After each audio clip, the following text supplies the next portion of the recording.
What if I told you this budget electric SUV now has up to 450 horsepower, rear-wheel drive, and charging speeds that rival premium EVs?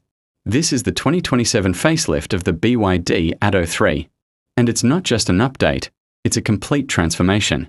Bigger, faster, smarter, and now finally built to challenge global giants like Tesla head-on. But here's the twist.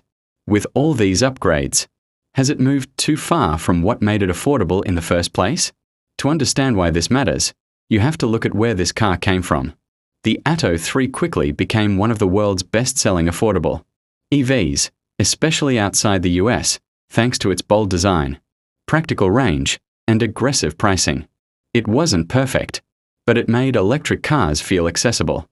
And that's exactly why this 2027 update is such a big deal. Because this isn't just about keeping the car fresh. It's about pushing it into a completely new category. Visually, it's sharper, more refined, and more premium than before. Inside, the cabin feels more polished, with better materials and a smoother, smarter infotainment experience. But the real story starts under the surface. For the first time, this SUV is expected to switch to rear-wheel drive completely, changing how it feels on the road.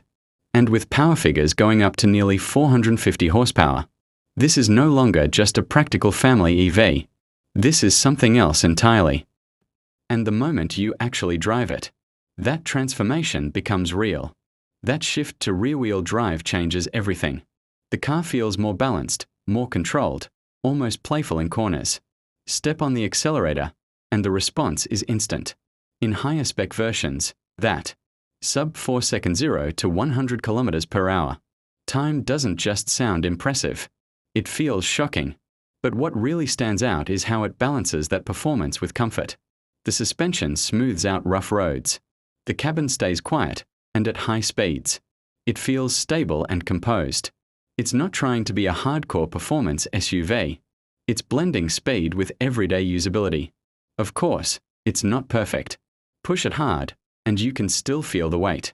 And while the tech is improved, it might still feel a bit overwhelming for some drivers. But here's the turning point. This car no longer feels like a budget EV. It feels like something aiming much higher. And that creates a big question, because as the BYD Atto 3 moves up, the price likely will too. And once it leaves that affordable category, it enters a space filled with serious competition, especially from brands like Tesla. So who is this really for? If you want a fast, feature-packed EV that feels modern and different, this could be one of the most exciting options out there. But if you care more about brand trust and ecosystem, you might still look elsewhere. Either way, one thing is clear, BYD is no longer just competing on price. They're competing on experience. So now the real question is, would you actually choose this over a Tesla?